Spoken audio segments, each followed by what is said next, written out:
से है आरती, भागवत भगवान की है आरती, पापियों को पाप से है आरती। ये अमरी ग्रंथि मुक्ति पथ, ये पंचम वेद निराला, नौ ज्योति जलाने वाला है, नौ ज्योति जलाने वाला है, नौ ज्योति जलाने वाला है। ये अमरी ग्रंथि मुक्ति पथ, ये पंचम वेद निराला, नौ ज्योति जलाने वाला है, नौ ज्योति जलाने वाला है, नौ ज्योति जलाने वाला है। हे राम यही घनश्याम यही, हे राम यही घनश्याम यही, हे राम यही घनश्याम यही, हे राम यही घनश्याम यही। हे मधुसूदन की आरती, पापियों को पाप से है तारती,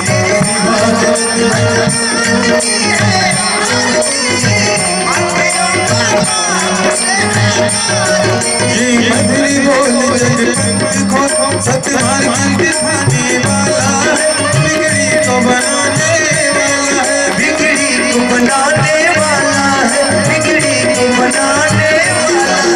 ये मधुरी बोल जगत को सतमार्ग दिखाने वाला है, बिगड़ी को बनाने वाला है, बिगड़ी को बनाने वाला है, बिगड़ी को बनाने वाला है। हरि राम यही हरि कान यही, हरि राम यही, हरि राम यही, हरि राम यही हरि कान यही, हरि राम यही, हरि राम यही। ये जग मंगल की आरती, पापियों को पाप से है तारती, भगवान की है आरती, पापियों को पाप से है तारती। ये भक्त गीत पावन पुनीत पापों को मिटाने वाला, हरि दर्श कराने वाला है, हरि दर्श कराने वाला है, हरि दर्श कराने वाला है। ये भक्त गीत पावन पुनीत पापों को मिटाने वाला, हरि दर्श कराने वाला है, हरि दर्श कराने वाला है, हरि दर्श कराने वाला है। ये सिंगरणी दुख हरणी, ये सुंदरनी है दुख हरणी, ये सिंगरणी दुख हरणी, ये सुंदरनी है दुख हरणी। प्रभु की महिमा की आरती, पापियों को पाप से है तारती, भागवत भगवान की है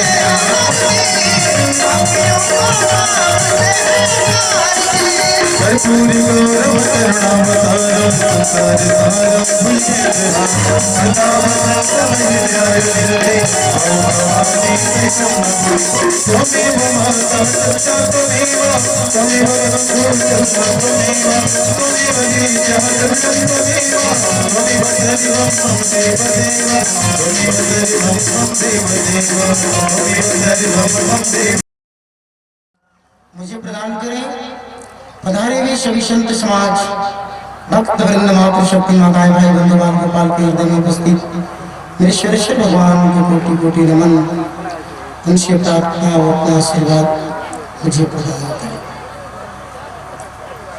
माता नगर की काली प्रतिष्ठा देवी माँ शातवर्ण शीतला नववन दुर्गा, हे माता, आपके श्री चरणों में ये कार्यक्रम और आपके श्री चरणों में ये गुणगान करने का परम सौभाग्य प्राप्त हुआ है।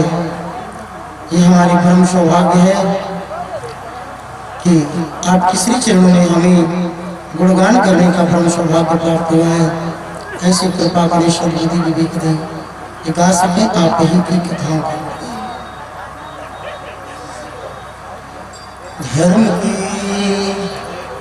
अधर्म का प्राणियों में विश्व का गौ हत्या, गौ माता की गौ माता की विश्व में विश्व में विश्व में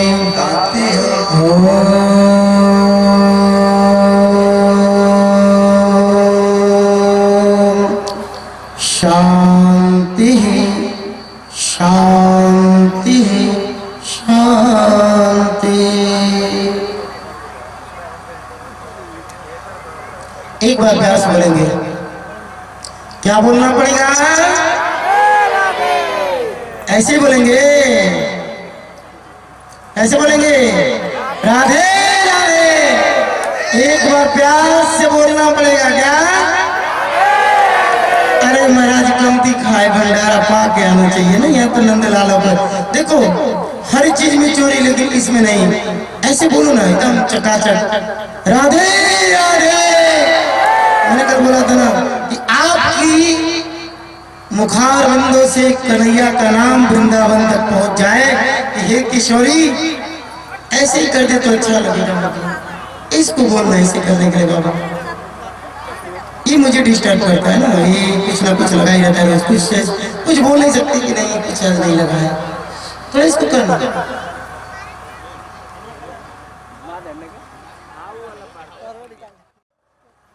बाहर जाएंगे कमाने के लिए, दोनों चले भी दिए। जब दोनों बाहर जा रहे थे कमाने के लिए, तो जाते जाते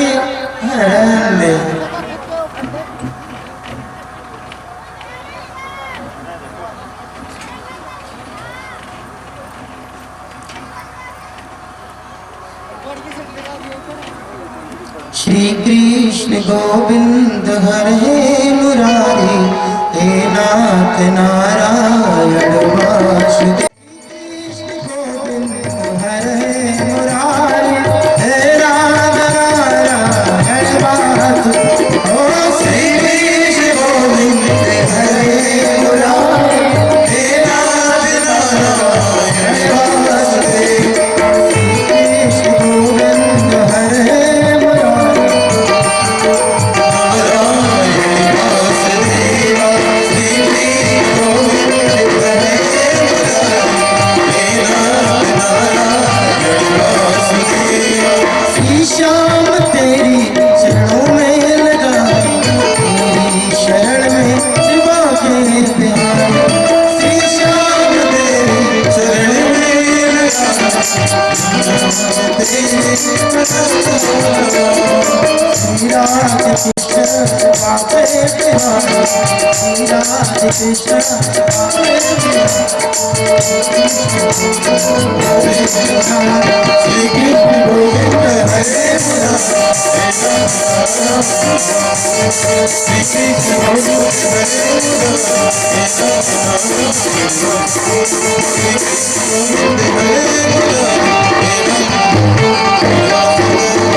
एक बार प्यार से बोलना पड़ेगा, जोर से बोलना पड़ेगा। अब बिल्कुल आप लोग शांतचित्त रहिए, और कोई भी माता बहनों से मेरा विनम्र प्रार्थना है कि आप लोग व्यास गद्दी पे न आए, अभी व्यास मंच पे न आए। बाल स्वरूप आएगा तो उस समय फिर आप करिएगा, अभी कुछ नहीं करना है ना अभी, क्योंकि आप आने से थोड़ा सा दिक्कत है, फिर उसके बाद हम लोग राधे राधे करेंगे। तो मेरे प्यारे दोनों मित्रों ने बाहर जा रहे थे कमाने के लिए। इंसान की जो लोभ है ना, वो किस हद तक पहुंचा देती है मैं बताने का प्रयास कर रहा हूँ। मनुष्य धन की लोभी, धन लोभी, मन लोभी, तन लोभी, वो जन लोभी जाए जो मन लागे कैसा है तू भगवान को ना मन भाए। तो हे धन के लोभी या तन के लोभी, किसी की भगवान की मन को तू भा जाए, ये इतनी आसानी नहीं है बेटा। अरे आप लोग थोड़ा सा शांत बनाओ ना प्लीज। मुझे ये बार बार कहना पड़े, अच्छी बात नहीं है ना। देखिए समझदार कहते हैं, समझदारों के लिए एक इशारा ही पर्याप्त होता है। पहले आप लोग खूब चिल्ला लो, खूब उठ बैठ कर लो, उसके बाद ही कुछ करेंगे हम लोग, प्लीज। मेरे प्यारे थोड़ा सा आप ध्यान रखिए। फिर उसके बाद तो घर में तो उधर पुतल नहीं है। मार्ग में गए, मार्ग में जंगल पड़ा, तो संत भगवान वहीं विराजमान थे। तो संत भगवान ने कहा कि पुत्र आगे मत जाओ, आगे काल खड़ा है। हम लोगों ने कहा अरे महाराज, एक ने कहा कि नहीं कुछ नहीं है, ऐसे लोग बोलते रहते हैं, हम लोगों की इनकी बातों पे ध्यान नहीं देना है, बिल्कुल हम लोगों को चलना है तो चलना है।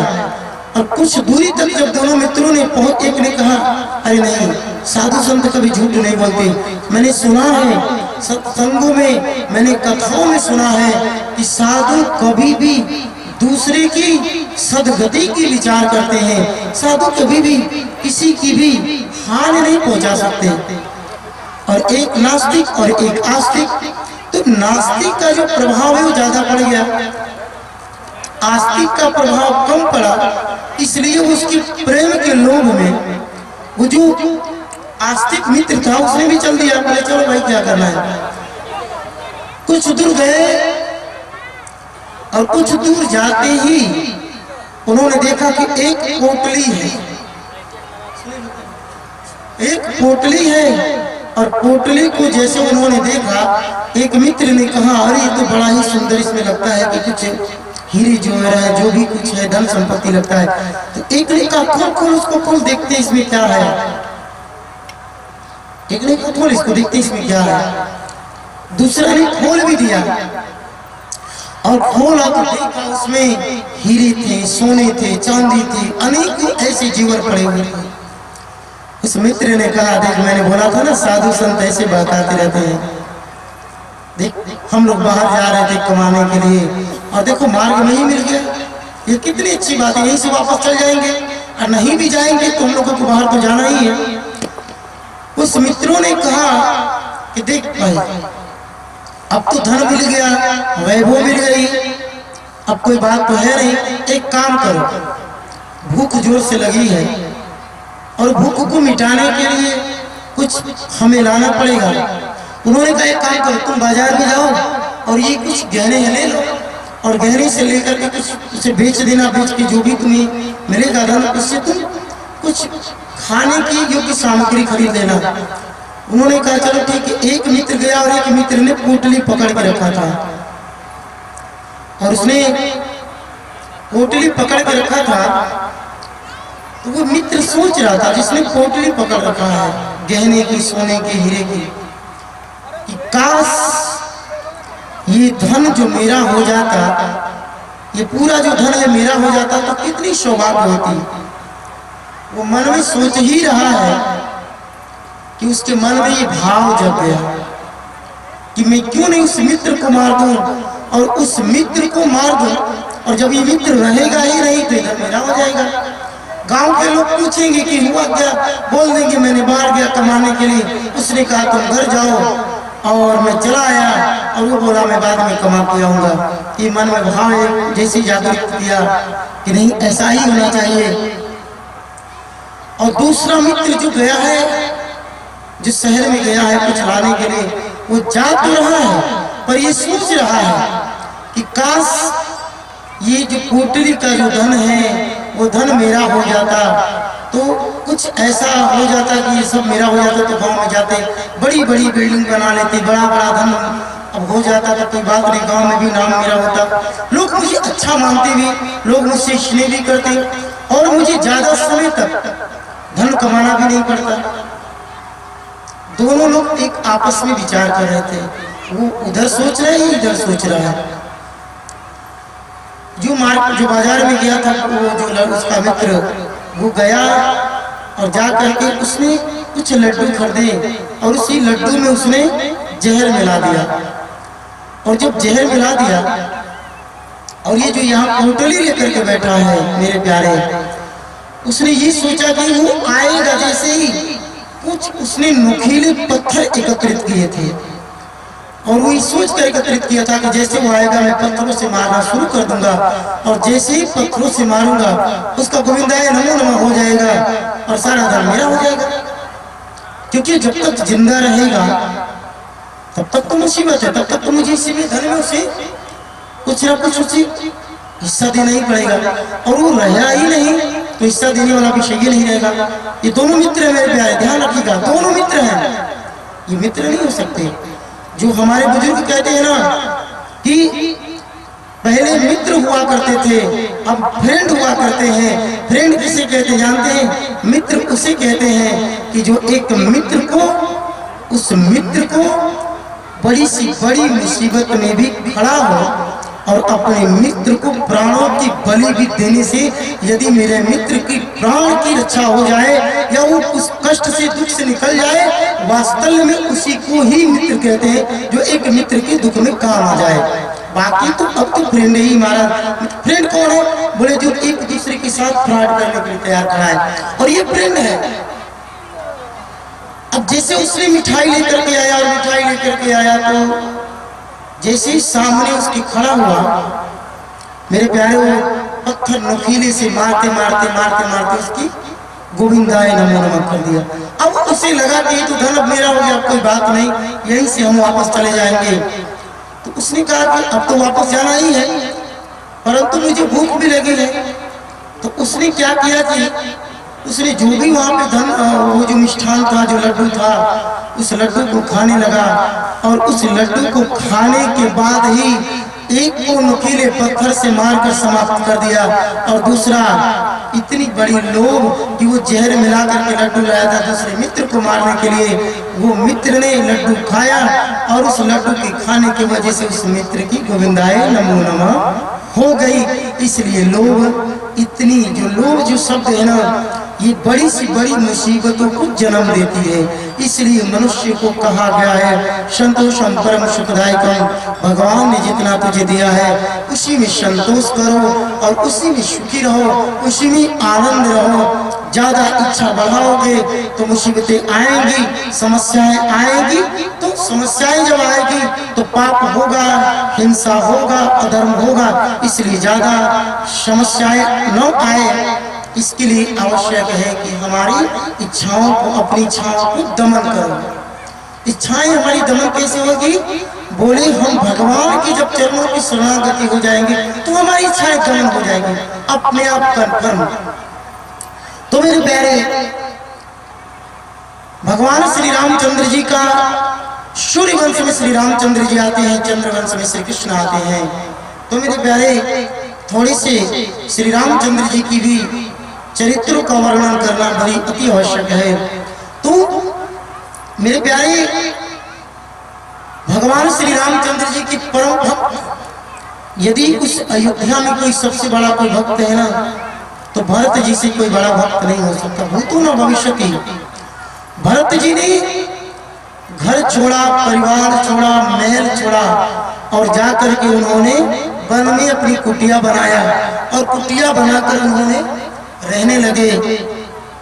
और जैसे वो रहने लगे, खूब भजन कर रहे हैं, खूब चिंतन कर रहे हैं, खूब भगवान को मना रहे हैं। एक दिन की बात है कि उनके सामने एक घटना घटी। एक मृगणी गर्भ से थी और उसने जल ग्रहण कर रही थी। उसी समय कुछ शेरों ने आया और शेरों ने जैसे दहाड़ लगाया तो हिरणी को लगा के नहीं, मुझे कोई ऐसा जंगली जानवर आ रहा है जो मुझे खा जाएगा। और उन्हें भयभीत होने की वजह से, क्योंकि हिरणी तो गर्भ से थी ही, और गर्भ से थी तो जैसे उसे ऐसा लगा कि नहीं अब मेरा जीवन लीला समाप्त हो जाएगा, तो उन्होंने अपने प्राणों को बचाने के लिए अपने आप को उस जल की धारा में छलांग लगा दिया। और जैसे ही छलांग लगाया वैसे ही वो हिरणी बच्चे को जन्म दे दिया। और जहां पे उन्होंने जन्म दिया, भरत जी का वहीं पे कुटिया थी। और भरत जी जब ये देखे, इस दृश्य को उन्होंने देखा, तो भरत जी को लगा कि इस हिरणी की ये जो बच्चे हैं, इसका तो कोई पालन पोषण करने वाला है नहीं, इसलिए हमारा ये दायित्व बनता है कि मैं इनका पालन पोषण करूं, इनकी सेवा करूं। और भरत जी ऐसा करने ही लगे, खूब सेवा करे, खूब सेवा सत्कार करने लगे, खूब सेवा की। इतनी सेवा करने लगे कि भरत जी का जो मन है उस हिरणी के बच्चे में लग गया। इतना मन मोहित हो गए कि भरत जी का जो भाव है, जो मन है, जो उनका जो विचार है, उनसे भजन कम होता। और हिरणी के बच्चे में जो उनका मन लगा है, हिरणी की बच्चों का सेवा पहले वो खाते नहीं, पहले हिरणी की बच्चे को खिलाते तो बाद में खाते, पहले उनको खूब मनाते फिर बाद में भगवान को मनाते। ऐसे करते करते करते करते खूब उन्होंने भजन चिंतन करने लगे और उस बच्चे को बहुत पालन पोषण करने लगे। और एक दिन की बात है कि कुछ हिरण के कुछ झुंड ने आया जल ग्रहण करने के लिए। तो उन्होंने देखा जो हिरण के जो बच्चे थे, जो भरत जी जो पालन करे थे, उन्होंने देखा, हिरण के बच्चे ने देखा कि ये तो मेरे ही जैसे हैं।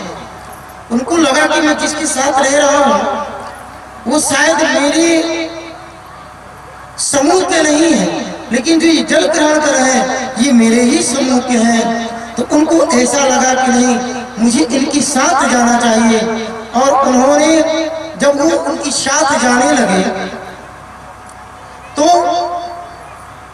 व्रत जी थे नहीं, वन में गए थे, आए तो उन्होंने देखा कि हिरणी के बच्चे हैं नहीं।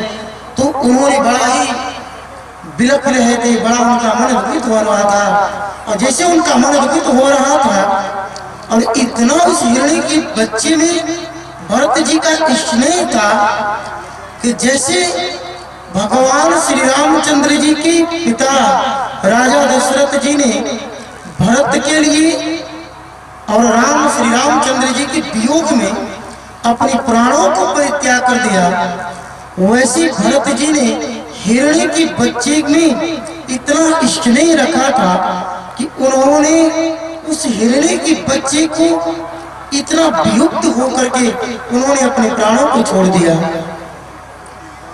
इसलिए कहते मेरे प्यारे की अंत जैसी मति है वैसी अंत शु गति होनी है, इसमें कोई दुरा नहीं है। इसलिए अपने मन को भगवान के चित्त में लगाओ, और जब तक आप भगवान के चित्त में नहीं लगाएंगे तो भगवान से स्नेह नहीं होगा, और जब तक भगवान से स्नेह नहीं होगा तब तक भगवान आपके ऊपर कृपा नहीं करेंगे। और भगवान की कृपा हो जाए ये इतना भी सुलभ नहीं है। भगवान की कृपा तो जब तक आप भगवान को पूर्णतः तैयार होकर के भगवान के श्री चरणों में अपने आप को समर्पित नहीं करेंगे तब तक ये संभव नहीं है। मेरे प्यारे, इसी कथाक्रम में इतनी बड़ी भगत जो कि भगवान श्री रामचंद्र जी को हृदय में वास करने वाली मां शबरी के चरित्रों का कितने लोग कहते हैं शबरी ने बहुत नीच घराने की थी। ये आपका जो विचार है ना ये गलत है। शबरी एक नीच घराने की नहीं, शबरी तो एक राजा की पुत्री थी। और शबरी ने जब राजा की पुत्री थी तो शबरी ने जब उनकी विवाह करने का जब समय हुआ तो सखियों के साथ आई, और सखियों के साथ आई तो उन्होंने देखा कि इतनी गायें बंधी हुई है। तो सखियों से पूछा ये सखी एक बात बताओ, इतनी गायें क्यों बंधी है? तो बताने लगे कि नहीं, ये आपकी विवाह में ये पकवान के रूप में प्रस्तुत किया जाएगा, इसीलिए ये गाय बंधी है। शबरी ने कहा कि हमारी खुशियों के लिए इतनी गायों के प्राणों की बलि दी जाए, ये तो बड़ा दुख है, ऐसा चूंकि होना नहीं चाहिए। मेरे प्यारे, हमारे भी समाज में ऐसे ही है। किसी बेटी की विवाह, किसी बेटी का विवाह, ये नया जो उत्सव होता है तो उसमें क्या है, जितनी हो सके उतनी प्राणों की बलि दो, सब चकाचक महाराज बनाओ। ऐसे ही भंडारा बनाना है जो अशोभनीय है। इसलिए सबरी की चरित्रों से सीखो। सबरी ने एक क्षण देरी नहीं किया और उन्होंने अपनी सखियों को रोका और कहा कि बस आप कुछ पल रुको, मैं शीघ्रता में आ रहा हूँ। और सबरी ने छोड़ दिया अपने महल को, कहा कि अगर मेरे विवाह से, यदि मेरी खुशियों की वजह से इतनी गायों की बलि दी जाती है तो ऐसे विवाह मुझे नहीं करना है, और ऐसे विवाह करना मुझे कोई आवश्यक है ये नहीं है। उन्होंने शबरी ने एक क्षण भी देरी नहीं किया, उसी समय अपने राज्य को छोड़ दिया और उसने मतंग ऋषि को अपना गुरु बनाया। और उसने कहा कि हे गुरुदेव, मुझे इस संसार से कोई स्नेह नहीं है, मुझे तो बस कौन चाहिए? बोले हे गुरुदेव, मुझे राम चाहिए और मुझे मेरे राम कब मिलेंगे ये आपकी जिम्मेदारी है। हे गुरुदेव मेरे राम कैसे मिलेंगे आप कृपा करके बताओ। तो श्री मतंग ऋषि जी कह रहे हैं कि हे सबरी तुझे राम को ढूंढने की जरूरत नहीं है। मैं तेरा गुरु होने की वजह से मैं तुझे वचन देता हूँ कि राम को ढूंढने की तुझे जरूरत नहीं है। राम तुझे एक ना एक दिन ढूंढते नजर इस कुटिया में चले आएंगे, ये मेरा वचन है। तो उसने क्या कहा, वो मेरे कुटिया के भाग आज जाग जाएंगे राम आएंगे। वो मेरे कुटिया के भाग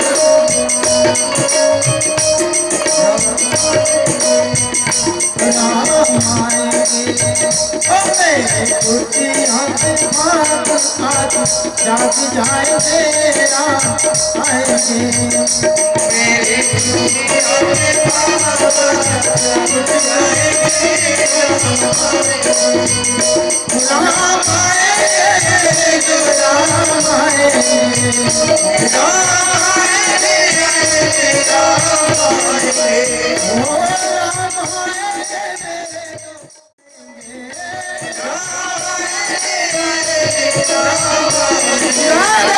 मेरे झोपड़िया के बाहर खुल जाएंगे राम आएंगे। मेरे झोपड़िया के बाहर खुल जाएंगे राम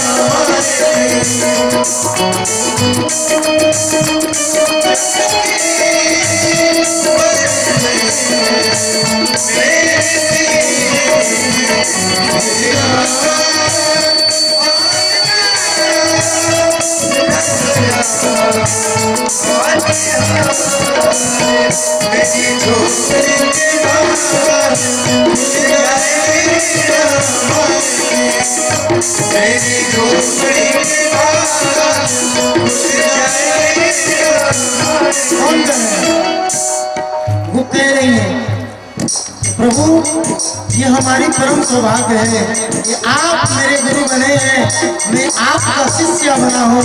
कृपा करो करुणा निधान मुझे आप, हे मेरे गुरुदेव आपकी वचनों पर मुझे विश्वास है। इसीलिए तो गुरुदेव कहते हैं कि हे सबरी जो राम को ढूंढने की कुछ जरूरत नहीं है, राम तेरे खुद द्वार पे आएंगे। वो कहते हैं कि राम, अच्छा कौन चाहते कि आपके घर में राम आओ? कौन कौन चाहते? सारे लोग चाहते ना तुम्हारा, अरे राम काहे के लिए जाएंगे? सारे लोग हनुमान चाहते हैं। तो कैसे? जय श्री राम। पहले देखिए राम को पाना है तो हनुमान का स्मरण करो, बिन हनुमान राम मिलने वाला नहीं है। इसलिए पहले राम को चाहिए तो हनुमान से प्यार करो, हनुमान को मनाओ। हे रघुनंदन, हे पवन पुत्र हनुमान, आप कृपा करके मुझे श्री राम का दर्शन कराओ। तो क्या कहना है, ओ मेरे कुटिया के पास जाग जाएंगे राम आएंगे। ओ मेरे कुटिया के पास जाग जाएंगे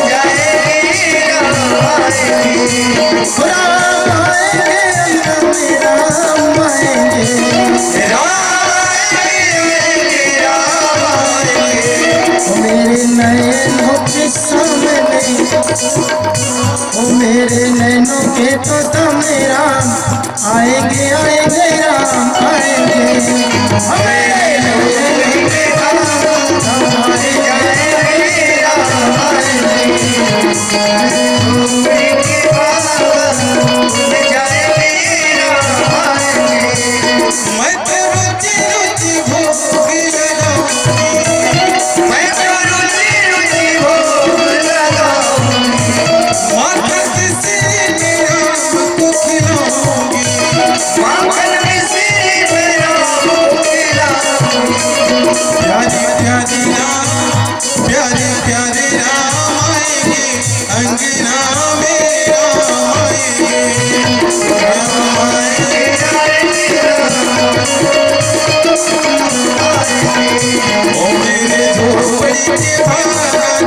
खुल जाएंगे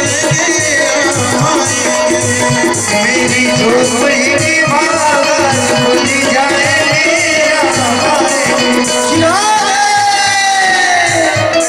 प्यारे की जय हो।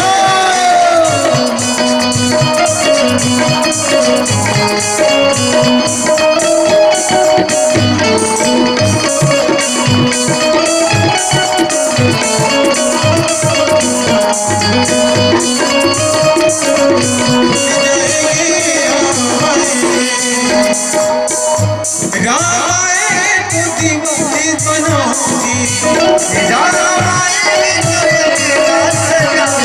जाएंगे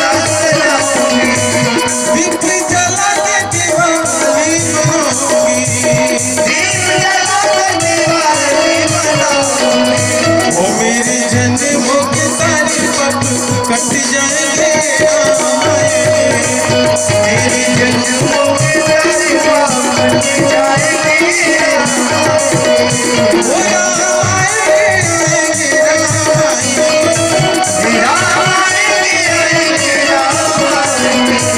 मेरी झोपड़ी के बाज खुल जाएंगे मेरी झोपड़ी के बाज खुल जाएंगे मेरी झोपड़ी के बाज खुल जाएंगे मेरी झोपड़ी के बाज खुल जाएंगे। एक बार प्यार से बोलना पड़ेगा। आनंदमय करुणामयी त्रिलोकीनाथ जी का आज प्राकट्य महोत्सव है, जो कि राम भी आ गए और नंदन तो आ ही गए, तो अब त्रिलोकीनाथ के आने का आगमन अब होने जा रहा है। मेरे प्यारे मथुरा के राजा उग्रसेन, उनके पुत्र कंस, ये बड़ा ही उग्रसेन स्वाभाविक तौर पे धर्मात्मा और कंस स्वाभाविक तौर पे राक्षस।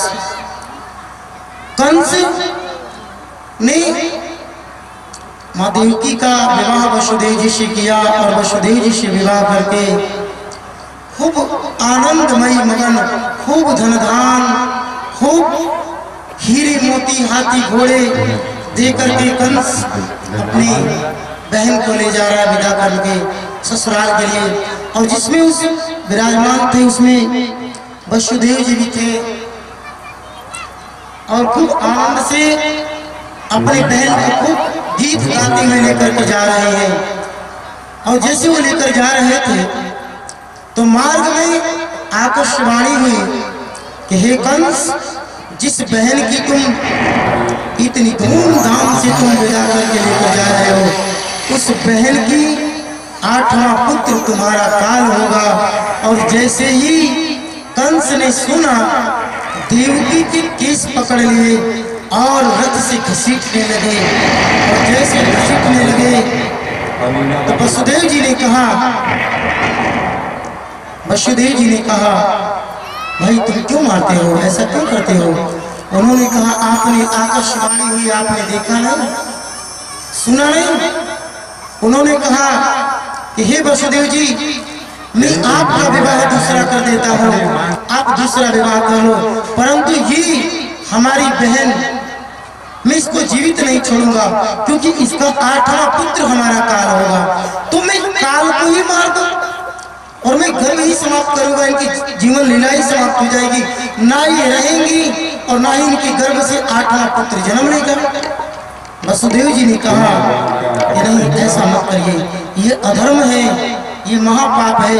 तो कुछ क्षण बीता, ये संदेश मथुरा में गया तो उग्रसेन ये बात को सुने। तो उग्रसेन जैसे इस बात को सुने तो उग्रसेन शीघ्रता करके आए और उन्होंने कहा कि पुत्र, तुम बहुत बड़े अधर्म कर रहे हो, ये तुम्हें नहीं करना चाहिए, ये महापाप है। और मैं राजा होने की वजह से मैं कह रहा हूं कि जो तुम कर रहे हो ये गलत है। तो एक क्षण भी देरी नहीं लगा और कंस ने कहा कि पिताजी एक बात बताइए, राजा किसे कहते हैं? तो उग्रसेन कहने लगे कि राजा उसे कहते हैं जिसके सर पे ताज हो।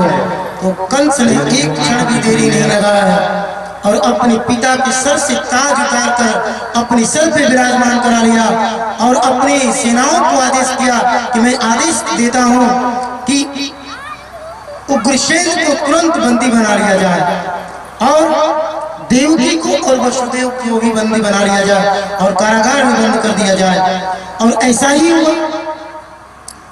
वसुदेव जी को पांव में बेड़ी, हाथ में हथकड़ी, नार में तुप लगा करके और उनको कारागार में बंद कर दिया गया।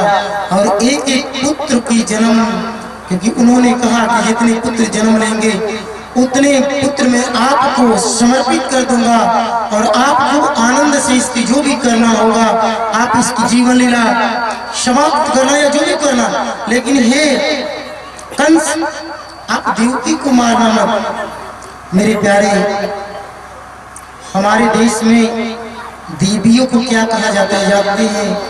देवियों को लक्ष्मी का रूप माना जाता है हमारे देश में। ये सिर्फ भारत में ही संभव है, दूसरी कंट्री में देवी देवा कुछ नहीं माना जाता है।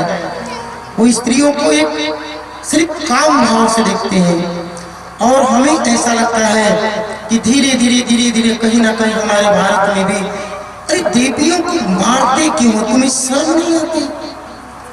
उसने अपनी माँ को छोड़ा, अपने पिता को छोड़ा, अपने भाई सगे संबंधी को छोड़ा और अपने पिता के एक शब्द कहने से कि हे बेटी मैं तुझे विदा कर रहा हूँ, चाहे वो किसी भी स्थिति में रखे, किसी भी परिस्थिति में रखे, लेकिन हे बेटी मेरे मुख देखना और ऐसा कोई भी अपशब्द या ऐसा कोई दुर्व्यवहार मत करना जिसकी वजह से मेरी बदनामी हो।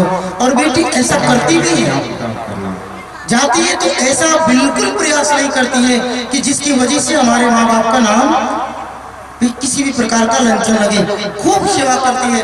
और जानते हैं सबसे महत्वपूर्ण बात क्या है कि जिस व्यक्ति को देखा नहीं कभी, जिस व्यक्ति को समझा नहीं वो कैसा रहता है, क्या खाता है, क्या पीता है, कैसे बोलने की तरीका है, लेकिन माँ बाप की आज्ञा का पालन करने के लिए हमारे देश की बेटी एक क्षण भी देरी नहीं करती और अपने माँ बाप की आज्ञा का पालन करने के लिए उस पति को अपने उस व्यक्ति को अपना पति बनाने के लिए एक क्षण भी न देरी करके उसके साथ पूरी जीवन जीने के लिए तैयार खड़ी हो जाती है। ये हमारे देश की बहन बेटियां हैं और इन्हीं को ये अपने आप को पति मर्द कहते हैं। धिक्कार तेरी बताना रहता है, स्त्री पे हाथ उठाता है। आज देख ले जिन जिन लोगों ने स्त्री के ऊपर हाथ उठाया है, रावण कौरव कंस की दखा देख लो, फिर महाराज अपनी दशा समझ लो। इसलिए स्त्री माताएं पूजनी है और जानते हैं जिस घर में देवियों का पूजन होता है उसके घर में तो महाराज देवी देवता भी रमण करते हैं। और जानते हैं देवियों को भगवान ने साक्षात लक्ष्मी का ही स्वरूप माना है। देवी कैसा भी हो, किसी भी स्वभाव का क्यों न हो, लेकिन आप उसे एक बात बताइए, किसी भी समस्या का समाधान मार देने से नहीं होता है। पति और पत्नी का जो संबंध है ना, वो आत्मा और परमात्मा का मिलन का संबंध है। प्यार से बैठकर समझना चाहिए, ए जी ये कैसे होगा या ऐसे हुआ है तो इसको कैसे हम लोग समझे। मारा बेटी तेरी और एक तरफ वो खड़क लेकर के खड़ी, एक तरफ बेलने ले, अरे मारा छोड़ो, प्यार से समझाओ ना। सब समस्या का समाधान, बड़ी से बड़ी समस्याओं का समाधान यदि हो जाता है तो सिर्फ बातों से हो जाता है। इसलिए मेरे प्यारे भाइयों, आप लोग स्त्रियों का सम्मान करें और उनका सम्मान जितना करेंगे आपके घर में माँ लक्ष्मी नारायण वास करेंगे। तो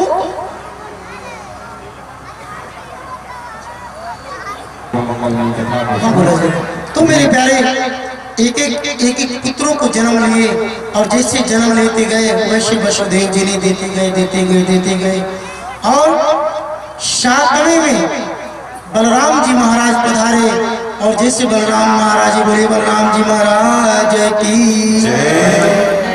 बलराम जी महाराज जी को योग माया के द्वारा रोहिणी के गर्भ में स्थापित किया गया और वहां जो रोहिणी के गर्भ से जो पुत्री हुई थी उस पुत्री को इस कारागार में ला करके छोड़ दिया गया।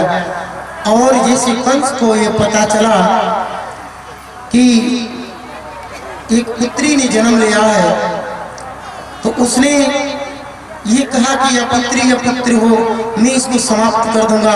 तो वो पुत्री को समाप्त करने के लिए उस पर्वत की शिखर से ले गया और जैसे हाथों से छोड़ा वैसे ही वो अपनी आदि शक्ति रूप विराट स्वरूप से उन्होंने अपना प्रदर्शन किया। और जैसे प्रदर्शन किया उसने कहा, हे कंस, तुम्हारा जो काल है वो जन्म ले चुका है, इस बात के लिए बिल्कुल संदेह ना करें। और वही जो पुत्री है जो कि वैष्णो माता के रूप में माना जाता है, जहाँ कहते हैं जय माता दी, प्रेम से बोलो वो। अब उसके बाद सरकार जी का नंबर है। सरकार जी भी अब आने वाले थे तो ये हुआ कि अब मेरे प्रभु का आगमन होने वाला है।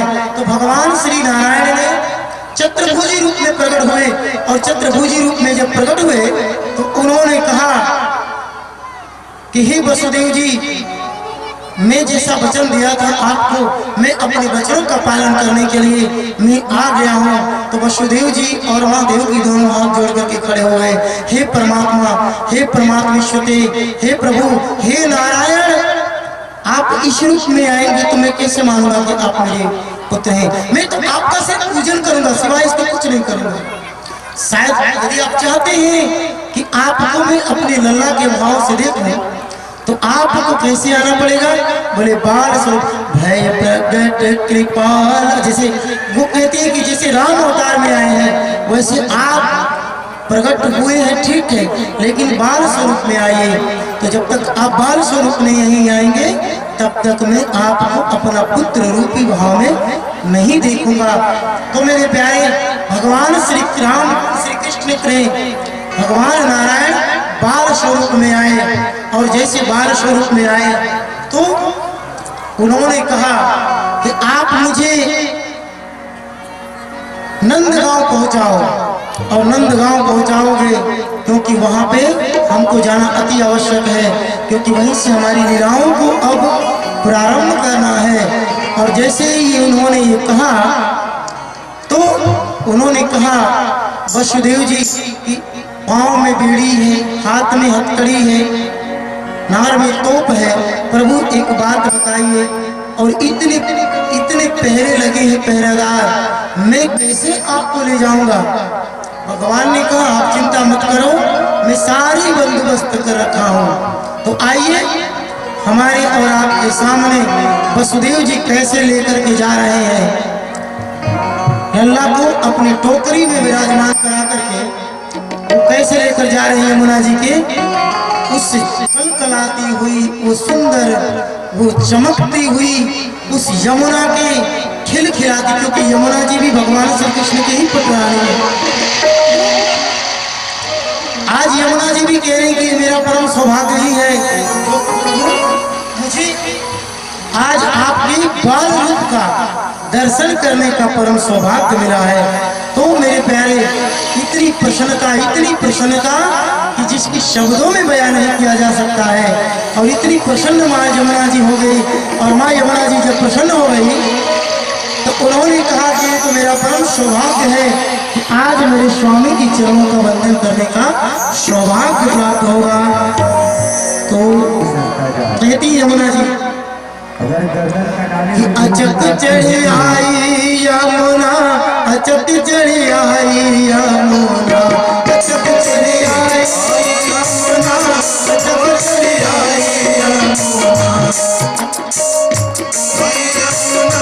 अचक चढ़ी आई यमुना, देखो आवत रे भगत चढ़ी आई यमुना, देखो आवत रे भगत चढ़ी आई।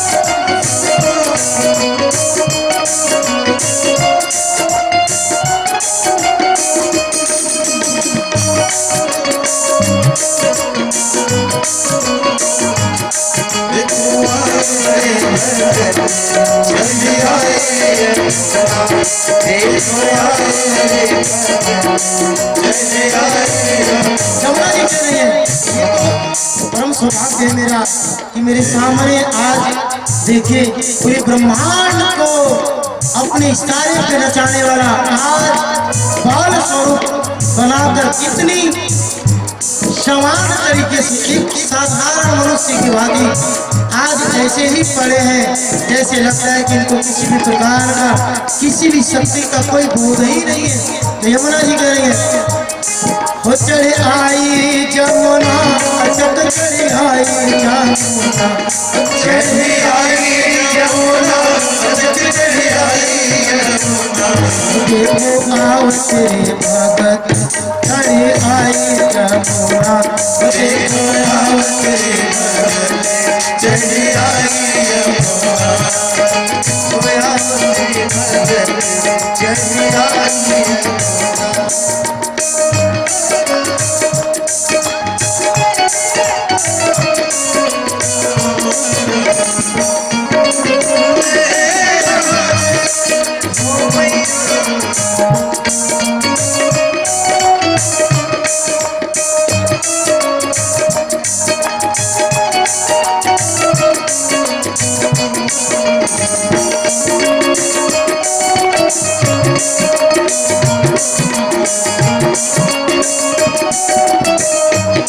देखो आओ तेरे भगत चढ़ी आई यमुना देखो आओ तेरे भगत चढ़ी आई यमुना हमारे और आपके सामने वसुदेव जी नंद के लाला को आप और हमारे सामने प्रस्तुत होंगे। मैं ऐसा प्रार्थना करता हूँ कि आप चलाने का प्रयास करें, कृपा करें।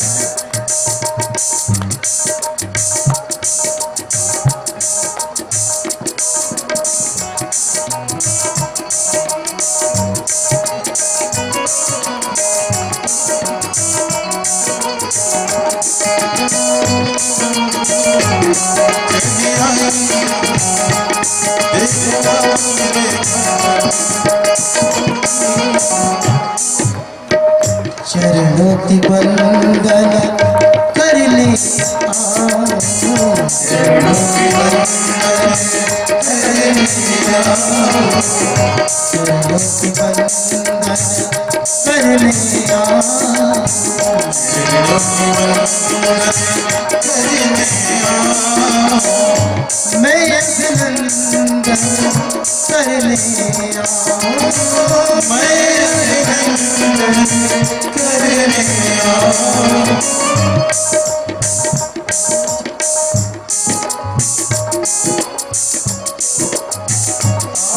कृपा करिए प्रभु, हे करुणा के सागर, आप कृपा करिए कि आप उधारने की कृपा करिए, करुणा रही।